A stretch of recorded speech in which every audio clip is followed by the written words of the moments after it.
स्वागत है आपका मेरी इस वीडियो में। आज हम पढ़ेंगे बौद्ध धर्म। पिछली वीडियो में हमने जैन धर्म के बारे में पढ़ा था। अगर आपने वो वीडियो नहीं देखी तो लिंक आपको इस वीडियो के डिस्क्रिप्शन बॉक्स में मिल जाएगा। बौद्ध धर्म बौद्ध धर्म के अगर संस्थापक का नाम आपको पता है तो आप मुझसे पहले वीडियो पॉज कर कमेंट बॉक्स में लिख सकते हैं। बौद्ध धर्म के संस्थापक का नाम हमारा गौतम बुद्ध। जब हम बौद्ध धर्म पढ़ रहे हैं तो जो व्यक्ति जिसने बौद्ध धर्म की स्थापना की थी उसकी जीवनी हमें पढ़नी होगी।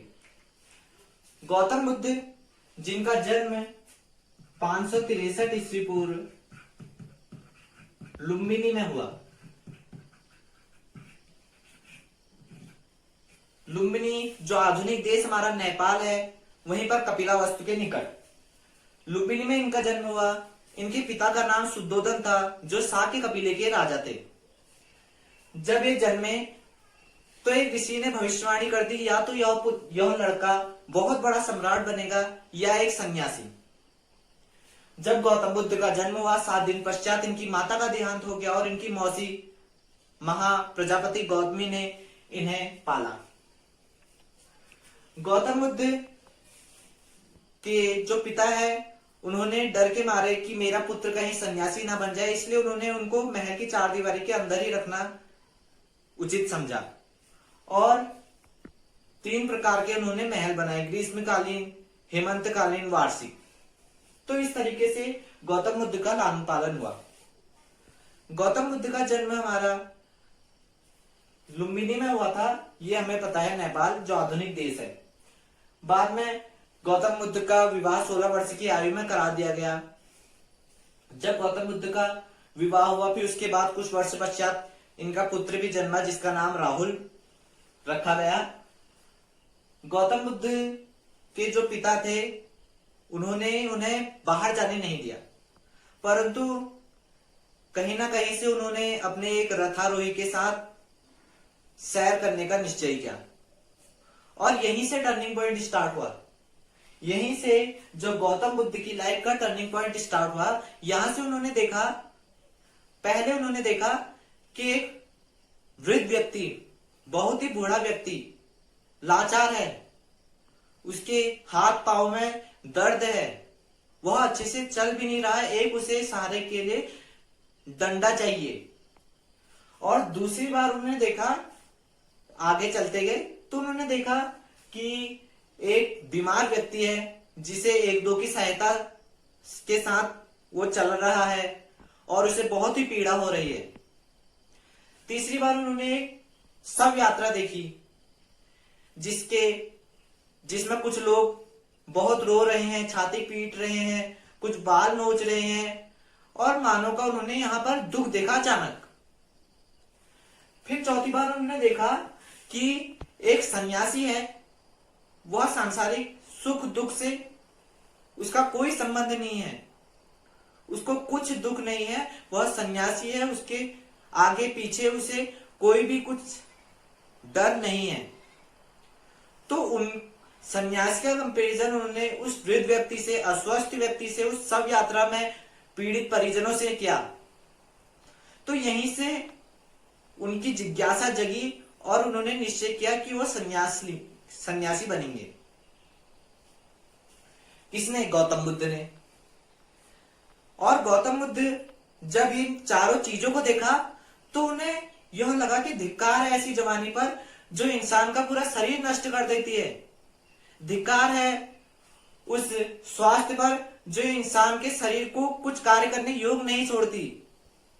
जब शव यात्रा उन्होंने देखी तो धिक्कार है इस मानव के जीवन पर जो जीवन उसका आधा अधूरा अध्याय पूरा करके ही चले जाता है। तो ऐसी सोच गौतम बुद्ध के मन में जागृत हुई और उन्हें सन्यासी होने का फैसला लिया और वह अपने घर से चले गए। जब गौतम बुद्ध ने सन्यास लिया तब वो बोध गया में एक पीपल के वृक्ष के नीचे वे बैठे और उन्होंने 49 दिन तक लगातार घोर तपस्या की। तब जाकर उन्हें बोध गया में ज्ञान की प्राप्ति हुई। बोध गया, ये जीके और कई कॉम्पिटिटिव एग्जाम के लिए क्वेश्चन भी हमारा बनता है। बोध गया में गौतम बुद्ध को ज्ञान की प्राप्ति हुई। उसके बाद सबसे पहला उपदेश, धीरे धीरे उनको ज्ञान की प्राप्ति जब होने लगी तो कुछ लोग आए, उनके पास बैठे, उनसे शिक्षा ग्रहण की और धीरे धीरे जो उनके अनुयायी है, उनके फॉलोवर है, वो बढ़ते चले गए और उन्होंने अपना प्रथम उपदेश दिया सारनाथ में। सारनाथ में गौतम बुद्ध ने अपना प्रथम उपदेश दिया। बोध गया में उन्हें ज्ञान की प्राप्ति हुई और सारनाथ में उन्होंने अपना प्रथम उपदेश दिया। तीसरी चीज, उन्हें निर्वाण की प्राप्ति कुशीनगर में हुई। कुशीनगर में उनको निर्वाण की प्राप्ति हुई। अन्य धर्मों में देखें तो निर्वाण शब्द, अन्य धर्मों में हम देखते तो निर्वाण शब्द का अर्थ है मोक्ष प्राप्त कर देना, और वह मोक्ष हमें मृत्यु के बाद ही मिलता है।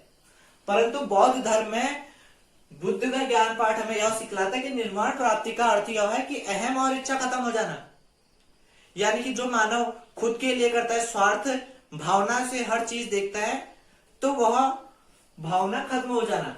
अहम और इच्छाएं, कई इच्छाएं जागृत होती है इंसान की, तो वो चीज भी नहीं रहना।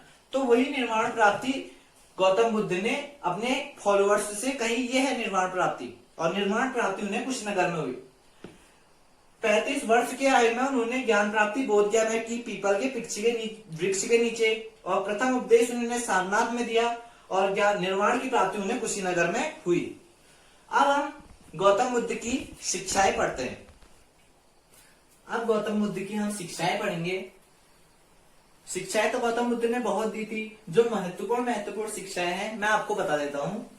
पहली शिक्षा, अपना रास्ता स्वयं। जो निर्वाण प्राप्ति, ज्ञान प्राप्ति का मार्ग है, वो गौतम बुद्ध ने सजेस्ट किया अपने फॉलोअर्स को कि वो अपना रास्ता स्वयं बने, यानी कि किसी के ऊपर डिपेंड नहीं रहे। तो इसलिए उन्होंने कहा आप खुद की ज्योति है, खुद की ज्योति बने। अंतिम उपदेश उनका यही था। यानी कि प्रथम शिक्षा हमारी गौतम बुद्ध की थी कि अपना रास्ता स्वयं बने, किसी पर और पर डिपेंडेंट नहीं रहे, किसी और पर निर्भर नहीं रहे। आप खुद अपनी जो ज्ञान प्राप्ति का मार्ग है वो आपसे ही, आप खुद उसका रास्ता है। जाति प्रथा का खंडन। जाति प्रथा का खंडन से हम देख सकते हैं, जब गौतम बुद्ध के फॉलोअर्स उनके साथ जुड़ते गए तो एक संघ की स्थापना हुई। एक जैसे हम गुरुकुल या आश्रम कहते हैं, उसी तरीके से बौद्ध धर्म के गौतम बुद्ध के अनुयायी वहां पर रहते थे, अपना जीवन व्यतीत करते थे। तो शिल्पकार जाति से, कई क्षत्रिय जाति से, शूद्र जाति से, कई तरीके के लोग, अलग अलग धर्म, अलग अलग जाति से उनके साथ जुड़ने लग गए। तो जिसमें से एक उच्च जाति का था तो एक निम्न जाति का था। परंतु संघ में आने के बाद सबको अपनी पुरानी पहचान त्यागनी होती थी और सभी को एक समान माना जाता था। तो यहीं से जाति प्रथा का भी खंडन होने लगा और लोग इनके साथ जुड़ने लगे। और साथ ही साथ महिलाओं को भी, जो गौतम बुद्ध के प्रिय शिष्य थे आनंद, उन्होंने गौतम बुद्ध को राजी किया कि हम पुरुषों के साथ साथ महिलाओं को भी संघ में शामिल कर सकते हैं। और गौतम बुद्ध ने उनकी बात स्वीकार की और बाद में महिलाएं भी इन संघों में शामिल होने लगी। सबसे प्रथम महिला जो संघ में शामिल हुई गौतम बुद्ध की उपमाता महाप्रजापति गौतमी थी। तीसरा, तर्क व विवेक। तर्क और विवेक के आधार पर चलने की गौतम बुद्ध ने सलाह दी। हमें एक स्टोरी भी पता है कि एक लाचार माँ जिसका बच्चा मर जाता है और वह गौतम बुद्ध के पास आती है कि इसे पुनः जीवित कर दीजिए। परंतु गौतम बुद्ध सीधे सीधे उसे मना नहीं करते, सीधे सीधे उस माँ को मना नहीं करते और उसे विवेक और तर्क के आधार पर चलने की शिक्षा देते हैं।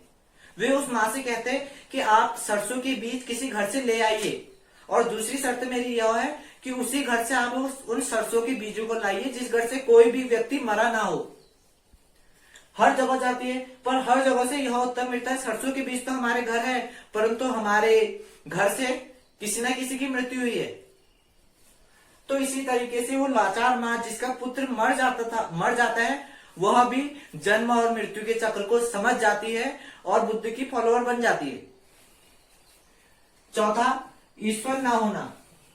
ईश्वर ना होना का अर्थ गौतम बुद्ध ने इसलिए कहा कि जो सामाजिक व्यवस्था थी जिसमें लोग बड़े और छोटे में मतभेद रखते थे, अपने से छोटे के साथ करुणा का व्यवहार नहीं करता, तो इसलिए गौतम बुद्ध ने कहा कि जो समाज है मनुष्य ने बनाया है, इसलिए जो बड़े हैं, धनवान हैं, गृहपति हैं, वे लोग जो मध्यम वर्गीय परिवार है और छोटे लोग हैं उनके साथ करुणा भाव से पेश आइए और उनकी मदद कीजिए। तो ये मुख्यतः गौतम बुद्ध का उद्देश्य यह होता। पांचवा, विद्या बांटने से बढ़ना। गौतम बुद्ध कहते थे कि एक जो ज्योति है दिए की, वो अन्य दियों को तो जलाती है परंतु उसका प्रकाश धीरे धीरे बढ़ते रहता है। यानी कि जो ज्ञान बांट रहा है उसका ज्ञान और बढ़ेगा, यानी कि उससे कोई चिंता करने की बात नहीं कि जो ज्ञान दे रहा है उसके साथ गंदा होने वाला है। तो इससे और लोगों को भी सीख मिली कि वो शिक्षा दीक्षा अन्य लोगों को भी दे सके। छठा, घृणा से घृणा खत्म नहीं होती। गौतम बुद्ध का मानना था घृणा से घृणा खत्म नहीं होती, हमें द्वेष भाव से पेश नहीं आना चाहिए। घृणा खत्म होती है तो मात्र प्रेम से। अगर कोई भी व्यक्ति हमसे घृणा के साथ पेश आ रहा है तो यह उचित नहीं है कि हम भी घृणा करें उससे। घृणा का जो उत्तर है वह है प्रेम। तो ये हमारी गौतम बुद्ध की शिक्षाएं थी। अब हम बढ़ते हैं अष्टांगिक मार्ग। अष्टांगिक मार्गों के जरिए गौतम बुद्ध ने जो अपने अनुयायी थे उन्हें कई राह दिखलाने की कोशिश की। पहला था सम्यक दृष्टि, यानी कि जो हमारी नजर है वह अच्छे और बुरे को परखने की हो, ये क्षमता हमारे पास हो। दूसरा, सम्यक संकल्प। जो संकल्प, जो गोल है हमारा, वह हिंसा रहित होना चाहिए और इच्छा रहित। हिंसा और इच्छा रहित दोनों होना चाहिए, वो हमारा संकल्प कहलाएगा। तीसरा, सम्यक वाणी। हमें विनम्रता से, करुणा पूर्वक हर एक से व्यवहार करना चाहिए। सम्यक कर्म। हमें अच्छे कर्म करने चाहिए और बुरे कर्मों का कभी भी एक समर्थन नहीं करना चाहिए। पांचवा, सम्यक आजीव, यानी जो अपना जीवन है हम चला तो रहे हैं, जो हमें संसाधन की जरूरत पड़ी है, हम ऐसा ना हो कि जो संसाधन यूज कर रहे हैं दूसरों को मार काट कर रहे हैं, दूसरों को क्षति पहुंचाकर कर रहे हैं, दूसरों को हानि पहुंचाकर कर रहे हैं। छठा, सम्यक व्यायाम। इसमें आध्यात्मिकता की ओर बढ़ने के साथ साथ उद्योग और प्रयत्न की ओर भी गौतम बुद्ध ने लोगों को आकर्षित किया। सातवां, सम्यक स्मृति। स्मृति यानी कि याद रखने की क्षमता लोगों के पास हो। और सम्यक समाधि। यहाँ पर एक जगह ध्यान पूर्व केंद्रित होकर अपने कार्य करने की उन्होंने निर्देश दिए, ध्यान पूर्व एक जगह केंद्रित होकर।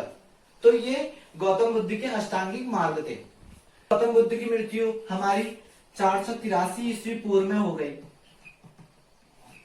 483 ईस्वी पूर्व में गौतम बुद्ध की मृत्यु हो गई। गौतम बुद्ध क्या कहें सिद्धार्थ, क्योंकि सिद्धार्थ उनके बचपन का नाम भी था। तो बाद में जो बौद्ध धर्म के अनुयायी है, फॉलोअर्स हैं, जो बड़े बड़े बौद्धिस्ट संत हैं, उनकी मीटिंग आई, यानी सभा बैठाई। कहां पर? वैशाली में। वैशाली में सभा बैठाई और कहा कि जो बुद्ध की शिक्षाएं हैं, बुद्ध के ज्ञान है, उन्हें किस तरीके से संभाल कर रखा जाए। तो यह निर्णय लिया गया कि जो गौतम बुद्ध के जो ज्ञान है, जो उन्होंने शिक्षाएं हमें दे रखी है, उन्हें 3 पिटकों, पिटक यानी कि टोकरियां में रखा जाए। हर एक पिटक में कई सारे ग्रंथ आज भी हमें देखने को मिलते हैं जो गौतम बुद्ध की शिक्षाएं हैं। 3 पिटक। पहला हम देख सकते हैं, जो पहला पिटक था शुद्ध पिटक, जिसमें गौतम बुद्ध की शिक्षाएं थी। दूसरा विनय पिटक, जिसमें बौद्ध धर्म में जो नियम कानून, जो संघ में नियम कानून थे वो बनाए नहीं जाते थे, वो इस विनय पिटक के अंतर्गत आते थे। तीसरा अभिधम्म पिटक। अभिधम्म पिटक यानी कि इसमें दर्शन शास्त्र से संबंधित दार्शनिक चीजें अभिधम्म पिटक में हमें देखने को मिलती है। तो इन 3 पिटकों में बुद्ध की शिक्षाएं, नियम कानून जो संघ के थे और कई दर्शन शास्त्र से संबंधित चीजें संभाल कर रखी गई। गौतम बुद्ध की मृत्यु के पश्चात जो उनके अनुयायी थे, उनके फॉलोअर्स थे, उनमें मतभेद उत्पन्न हो गए और वो दो भागों में बढ़ गए। उनके यानी कि जो रूल्स थे, गौतम बुद्ध की शिक्षाएं थी, उनमें सरलीकरण किया गया और कुछों ने उनके पुरानी रीति रिवाज, पुरानी शिक्षाओं का पालन किया। तो जो पुरानी शिक्षाओं का उन्होंने पालन किया वे हीनयान कहलाए, और जिन्होंने थोड़ा उसमें सुधार किया और थोड़ा कुछ सरलीकरण मार्ग अपनाया वो कहलाए महायानी। हीनयान और महायान। हीनयान वाले लोग अपने को थेरवादी भी कहते थे। ये दोनों के में जो अंतर है वो हमारे जीके और कॉम्पिटिटिव एग्जाम में भी बहुत महत्वपूर्ण है। हीनयान के लोग अपने को थेरवादी भी कहते थे। थेरवादी अर्थात जो गौतम बुद्ध के पुराने नियमों का पालन कर रहे हैं। थेर यानी जो संघ में पुरुष लोग रहते थे उन्हें थेर कहा जाता था, और जो महिलाएं रहती थी उन्हें थेरी कहा जाता था। पहला अंतर ये। और ये नए जो रीति रिवाज, जो नियम कानून है वो मानते थे। दूसरा अंतर यह है कि जो हीनयान में है गौतम बुद्ध को भी एक मानव के रूप में माना गया, उन्हें कोई भगवान की संज्ञा नहीं दी गई। परंतु जो महायान में है गौतम बुद्ध को ईश्वर माना गया, ईश्वर माना गया। परंतु गौतम बुद्ध ने सीधे सीधे कहा था कि ईश्वर नहीं है, मानव को खुद अपने से छोटे, अपने से जो शक्तिशाली कम है उस पर करुणा भाव रखनी है। परंतु इसमें अब गौतम बुद्ध को ही ईश्वर माने जाने लगा, इसमें महायान में। तीसरा अंतर यह है कि जो हीनयान में है मूर्ति पूजा वगैरह नहीं होती थी, मूर्ति पूजा पे कोई विश्वास नहीं किया जाता था, अवतारवाद पर कोई विश्वास नहीं किया जाता था। इसमें जो मूर्ति पूजा थी इसमें कोई विश्वास नहीं किया जाता था। परंतु महायान में गौतम बुद्ध की और बड़े बड़े जो बोधिसत्व संत थे, जो बड़े बड़े उपदेशक थे, उनकी मूर्ति बनाकर पूजा जाने लगा। इसमें मूर्ति पूजा आरंभ हुई। तीसरा यहाँ पर हम देखते हैं कि मूर्ति पूजा के बाद जो गौतम बुद्ध का मुख्यतः उद्देश्य ये था कि आप खुद की ज्योति हैं, यानी कि स्वयं आप निर्वाण प्राप्त कर सकते हैं, आप स्वयं का ही रास्ता खुद हैं, किसी और पर डिपेंडेंट नहीं रहना है। परंतु यहाँ तो वही व्यक्तिगत रूप से व्यक्तिगत प्रयास में महत्वपूर्ण भूमिका दी गई। परंतु महायान में कहा गया कि हम जो निर्माण प्राप्ति है वह बड़े बड़े बोधिसत्वों द्वारा कर सकते हैं, उनकी हेल्प से कर सकते हैं, अपने स्वयं में ना करके किसी और को एक बीच में मध्यस्थता के रूप में निर्माण प्राप्ति हेतु प्रयोग कर सकते हैं। तो यहाँ पर व्यक्तिगत प्रयास नहीं किया गया। तो इसी तरीके से हीनयान और महायान ये दो पंथ बढ़ गए, और जो बौद्ध धर्म है श्रीलंका, इंडोनेशिया, चीन, तिब्बत, बड़े बड़े देशों तक फैला। तो इस वीडियो में इतना ही। इस वीडियो को लाइक कीजिए, शेयर कीजिए और सब्सक्राइब कीजिए। Thank you.